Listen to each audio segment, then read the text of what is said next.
As always, we will recount the horror of the haunted location that inspired tonight's terror tale. Prevalent around South Carolina is the legend of the Gray Man. During thunderstorms, the Gray Man is reported to appear warning residents of hurricanes and thunderstorms. Reports vary, but the story remains consistent that perhaps a man whom perished in the state's hurricanes comes from beyond the grave to warn others of disaster. I took a trip to the places where these hurricanes came, and it brought with it desolation and death.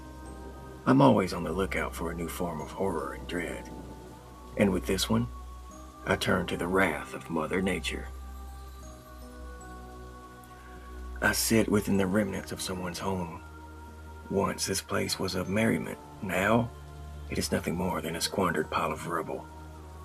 Among the rubble lies old pictures and graffiti on the walls. It makes one wonder what the owners of this home think of its defilement. The simple childhood pleasures come back to my memory. Why I would think of such things in a place like this is beyond me. The simple childhood memories that fill us with joy and nostalgia can often be as depressing as they are uplifting. One can feel the devastation here, especially upon the discovery that a child died here. This was supposed to be a safe haven, not a tomb. Inspiration strikes as I pen my next horror story. The childhood memory that can in itself be terrifying. What are the arts themselves? Several pulp authors wrote of beings that are human creative processes, and I expect to do the same. Yes, it would feel good to honor these individuals. Hopefully, I shall capture the fear and horror of one of their creations.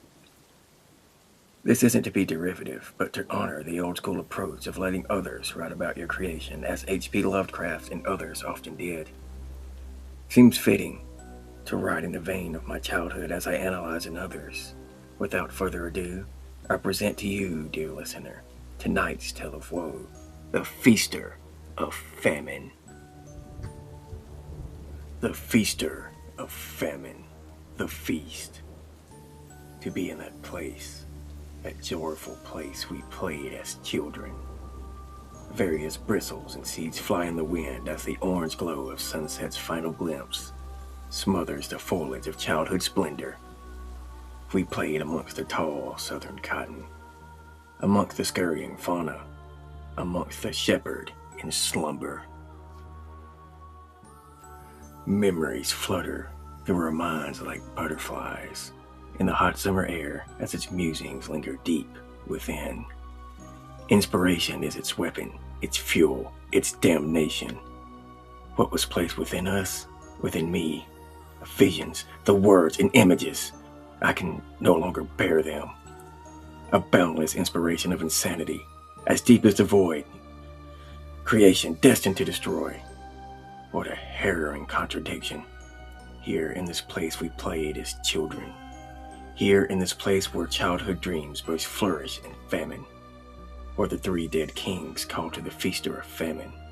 As lambs to slaughter, we were shepherded through the dark pastures of corruption. Sunflowers of varying colors bend and sway in the gentle summer air, as the joyful imagination conjures images of swashbucklers, dinosaurs, cowboys, princes and princesses, all food for its corruption.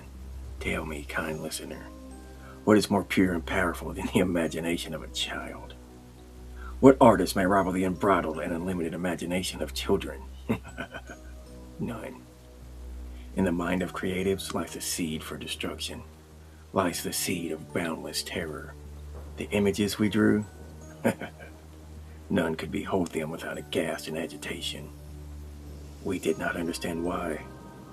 Here, where we played as children, we would find our muse.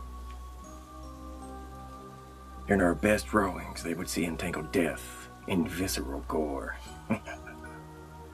They would see one amongst us mangled in gray. They would see its vision.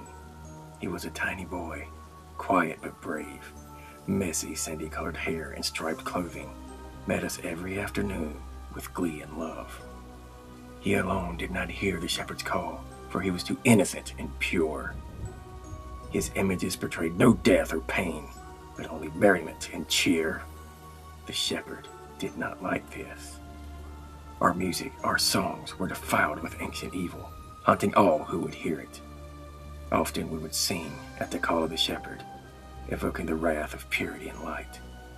The smallest amongst us would not sing.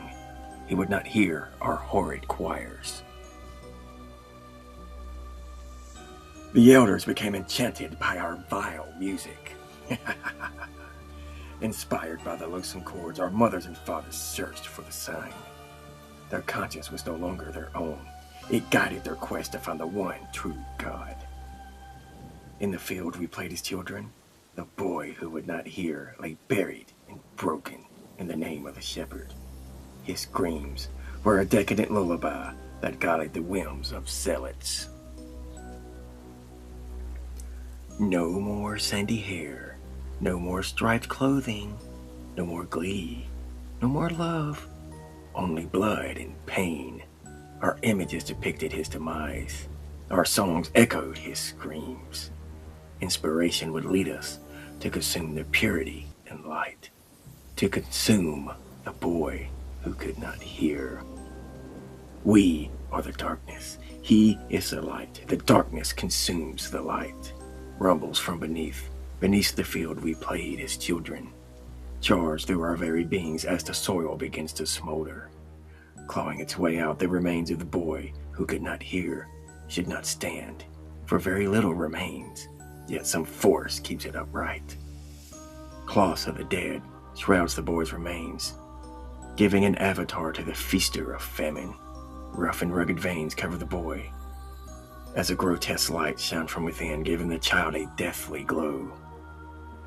The sign compels us to further our ranks. In the field, we played as children. We would lure forth the innocent, for the darkness must consume the light. By the sign we lived, and by the sign they died. Flesh and blood wither in our bowels, as the shepherd gains a legion of avatars. Innocence pure and boundless, consumed by the legions of eternal darkness. Our skin has yellowed a deathly hue, mirroring our master's vision of humanity. With the blood of our brethren, we draw the sign in that field we played as children. In the field we played as children, we left our childhood behind and drowned our innocence in morbidity. In unison the avatars speak, instructing their legions to feed upon the innocent. We exist within the feaster. We live within the famine. We live to spread the sign. As the legion grows, so too do the avatars, with each group's number mirroring the other. Have you seen the sign, dear listener? It is within the pages. Let it consume you. Feel the rot fester inside you. Use the purity of rage to guide you to the shepherd. As we left childhood's pungent splendor behind, we were led to our elders, to the field we played as children.